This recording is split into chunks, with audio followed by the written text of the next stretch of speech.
What's up, everyone? Aaron Nagler here, Cheesehead TV. I'm joined by Emory Hunt, the czar of the playbook at Football Game Plan. We're talking not just NFL draft, not just Packers draft, but we're talking deep. We're talking sleepers. We're talking everybody's talked about these first round prospects to death. Emory, I want to get down into the weeds about, some day three guys that maybe aren't getting the pub that, maybe that they definitely deserve. Obviously, the Packers have varying needs from wide receiver to defensive tackle to corner, etc. Who are some guys that Packers fans should be on the lookout for on day three? Yeah, and I'm glad you phrased it that way because this is my area of expertise. I'm always at these games and scouting these prospects. But Yeah, you when you are. look at If you right, follow Emory on Insta, it is like he is at every small school, every matchup, like in the middle of nowhere. Emory's there. yeah, exactly, and a lot of it is the middle of nowhere. So I'm thankful to be here and getting out of the middle of nowhere. Right. But when you look at some of these players in conjunction with the Packers needs, let's start at wide receiver. I've done a lot of broadcasts for Morgan State, and one guy in particular is Menashe Bailey. And what's intriguing about him is that athletically he matches up to the NFL. Earlier in the season, this was a guy that had a great game against James Madison, then came back the following week and had a bigger game against Army, and Army has a pro prospect in Elijah Raleigh, the cornerback. And the third game was the first home game, so I'm there getting ready to call the game, and about 15 NFL scouts were in the press box, getting ready to watch him because of what he did against Army.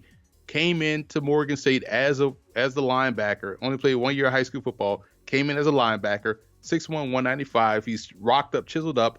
Moved to receiver. Plays on special teams, and not just as a returner, but every special teams. Gunner. He blocked 2 punts, returned 1 for touchdown that he blocked this past season. Crazy. So he plays on all special teams. He also is able to play all 3 receiver spots. And I did the broadcast down in Daytona Beach for the Tropical Bowl, which is a smaller all-star event. He was the MVP of that week, going up against FBS corner. So he's a tremendous prospect and one that plays on special teams and a guy that matches up athletically, like I mentioned, 4-3 type of runner. So he's one that people are eyeing probably later on day 3 because he can play special teams. What about on the defensive side of the ball? Is there a defensive tackle or a corner or maybe a linebacker that jumps out at you? There's a couple. And when you look at defensive line, one guy in particular at Georgetown, Christian Tate. And I love these athletic guys. He's about 6 feet, 290. 295 maybe, but don't think of him as a fat guy. He came into Georgetown as a running back and played running back in high school. Crazy. Moved to the defensive line and was one of the stronger guys on the team.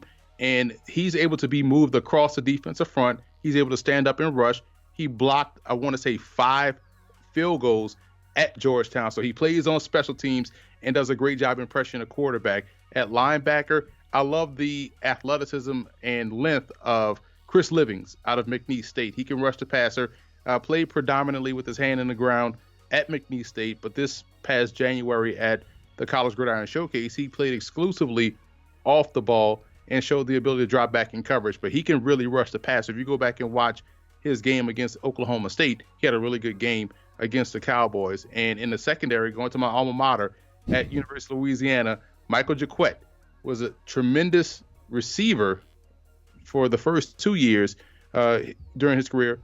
Moved to cornerback last year and this past season played cornerback as well. 6'1", 195, has the ball skills of a receiver, is not afraid to step up and help out in the run game, has the length that you look for in the secondary, and also is able to match up on both sides, so boundary and field side. He has a lot of pub around him, and it's unfortunate that he didn't get the chance to participate in a pro day, which is supposed to be March 26th. He would have stood out as one of the top performers. So in the secondary, you're looking for a guy with some upside that also plays on all special teams. Mike Jaquette out of University of Louisiana. Always repping the alma mater. I love it. Make sure you're sticking around here on Cheesehead TV on the YouTube channel. Emory will be joining us on Thursday night for the first round of the draft. Hit like, hit subscribe. For Emory, I'm Aaron. We'll see you soon on Cheesehead TV.